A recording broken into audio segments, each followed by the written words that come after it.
It's time for another closer look at a key Kentucky Derby contender. And here's your host, Magic.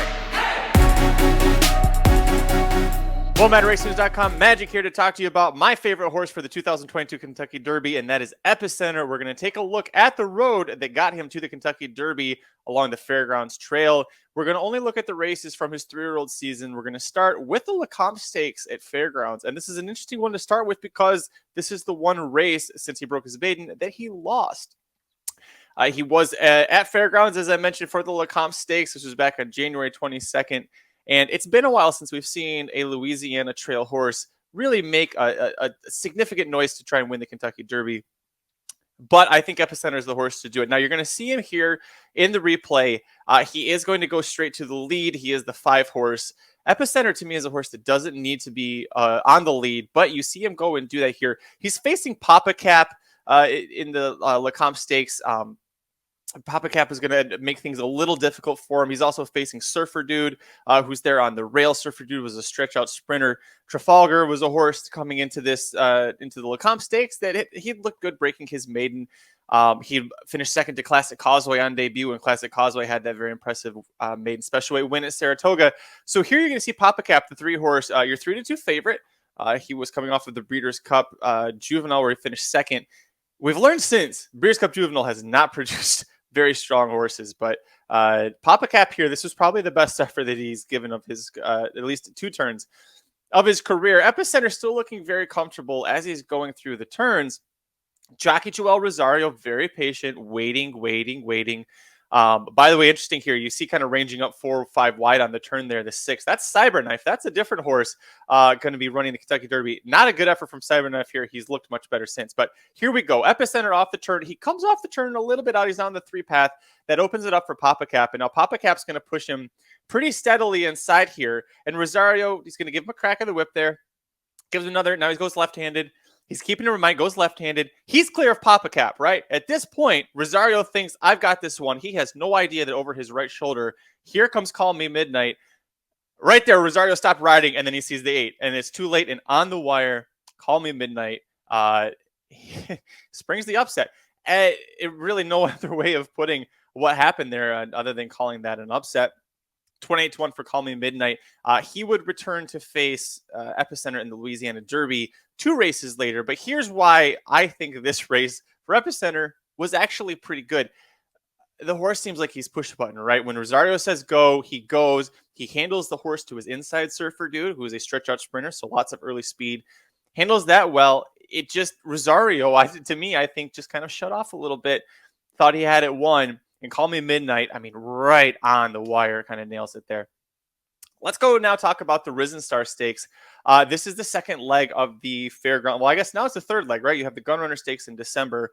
The Lecomte Stakes, the Grade 3, that is the first of their 3-year-old season for the Kentucky Derby. The Risen Star Stakes, this is the first 50-point race of the whole Kentucky Derby trail. So it's always a very exciting one. Let's go ahead and play it. We're now going a mile and an eighth in this race, whereas in the Lecomte Stakes, I believe we were going a mile and a 16th. So stretching out to a mile and an eighth here for the Risen Star. And once again, you're going to see Epicenter.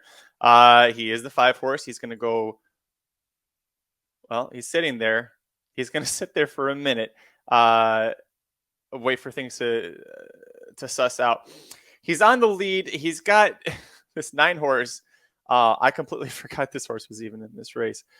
Bodak. I had to look him up. Bodak is in this race. Going to try and make things a little annoying for Epicenter, but Epicenter quickly clears here. You see now he's got Pioneer Medina. That's a name you might recognize. He's, as of this recording on April 27th, he is back out of the Kentucky Derby, but 1 defection. He'll be back in. Papa Cap there on the rail. You see, we remember him, right, from the Lecomte Stakes. But again, Epicenter is clear of both of them, and he's looking very comfortable. Rosario, you see him aboard Epicenter, really not moving. He's very statuesque. That's a great thing to see on a horse, is that the jockey just sitting there is like, yeah, I'm comfortable. I'm feeling confident about where I'm at. And now he's going to start to, all right, we're going to open just a little bit, start separating a little bit, and things are going to spread out in the turn. And when it comes to Kentucky Derby, the turn right here, this is where everything happens. You start separating from the group. If you're a close stalker or a leader, this is where you're separating. So to see Epicenter do it right here in this replay, that's a great sign. Now they come off the turn for the Risen Star Stakes. And let me tell you, I was screaming my behind off because I was so excited. And I'm going to switch the view here. Watch Joel Rosario. Look at him. He is just riding very confidently. That's all hands and heels. That is all hands and heels. And by the way, look how nobody's kind of gaining ground on him. That's Smile Happy, who was the Kentucky Derby favorite in every pool until the last one. That's Zandon, and that's Pioneer Medina. That's 3 legitimate Kentucky Derby horses that we just saw struggle very mightily to make up any ground in Epicenter. Yes, Epicenter had an early lead there, or I'm sorry, an easy lead. But on top of that, let's run down. Actually, this is a great exercise. Epicenter in the Risen Star Stakes beat Smile Happy, who was second, Zandon, who was third, Pioneer Medina, who's fourth. We're going to count him as a Derby horse right now because, again, one defection and he's in. Tawny Port finished fifth. Slow Down Andy would have been in. He's defected. But the top 6, all Derby horses, all in or right on the edge based off points. Trafalgar, who was in Lecomte Stakes, he ends up finishing 7th. Papa Cap finishes 8th. Extremely solid group. I mean, from top to bottom, to me, this was the best Kentucky Derby prep from talent-wise, and Epicenter beats them by 2 3/4 lengths, ends up earning, at that point, a career best, a 98 buyer. And I say at that point because, well, we got one more race, and it's the mile 3/16 Louisiana Derby. And this is a really interesting scenario because not only is this the first 100-point prep race of the year, it's also the one that's the farthest out from the Kentucky Derby. So 5 weeks of rest when you run a mile 3/16 for the first time. You're getting 5 weeks of rest. That's a great sign. So another reason I like Epicenter. But you're only a 16th of a mile shorter than what you're going to run in the Kentucky Derby. So if you handle mile 3/16, well, if you look good in this race, you really should be able to assume that in the Kentucky Derby, your chances of handling a mile 1/4, you've got to feel confident about them. So let's take a look. We're going to watch Epicenter here in Louisiana Derby. Now, if you've been watching and following the Racing Dudes for a while, if you're new, welcome. Thank you so much. Please like and subscribe. Welcome. Love to have you here. But all through the trail season, I kept screaming that Epicenter is a horse who can rate, who can sit off the pace. Watch Epicenter here. Where is he? He's the 6th horse. He is sitting between horses, and now he's in 3rd. He has let Zozos go to the lead, and he's let Pioneer Medina, boy, that name keeps popping up a lot. He's going to go into 2nd. Epicenter's going to sit 3rd. Everybody else on the Racing Dudes team in the Louisiana Derby, they were pooping their pants. They're like, Epicenter's not on the lead. He's a need to lead type. The only way he wins is if he's on the lead. He's in 3rd. He's getting dirt kicked in his face. He's inside. Magic just sitting there as comfortable as Joel Rosario is on the 6th horse there, Epicenter. I'm telling you, this horse can rate, and here is the race that he finally shows it. A major reason that I love Epicenter for the Kentucky Derby is he has a quality very few horses that aren't elite have. You pretty much, if you have this, you're elite, and that's being push button. And by that, I mean, literally, it's what it sounds like, right? Rosario pushes the button, he presses go, and Epicenter does what he needs to. He accelerates, he turns, he goes outside of horses. Let's watch this. I'm going to make it a bigger screen here because I want you to see what Joel Rosario does here. And again, this is Zozos who's leading, who is Aaron Halterman's long shot pick for the Kentucky Derby. And that's Pioneer Medina, who has been consistently giving solid efforts in the Fairgrounds Series. He's taking dirt from both of them right here. Rosario kicks him out. Everybody else in the field is going to fade. You see Epicenter's ears? They are perked. He is ready. He's having fun. And here we go. And he mows them down like they're nothing. Pioneer Medina, Zozos mowed down like they are nothing. Look at him go.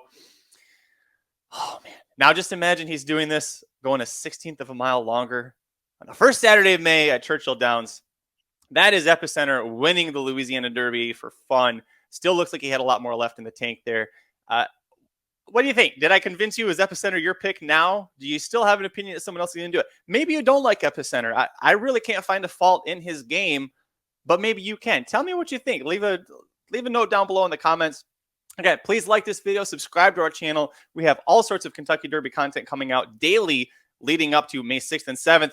We got the Kentucky Oaks on May 6th, the Derby on May 7th. We have the inside track to the Kentucky Derby wagering guide available now for pre-sale at racingdudes.com. So make sure you go check that out. We'll see you at the track. This has been a presentation of racingdudes.com, your destination for all things horse racing and sports betting. Whether you want free winners, expert insider picks, up-to-the-minute trackside weather reports, or podcasts and videos for bettors of all skill levels.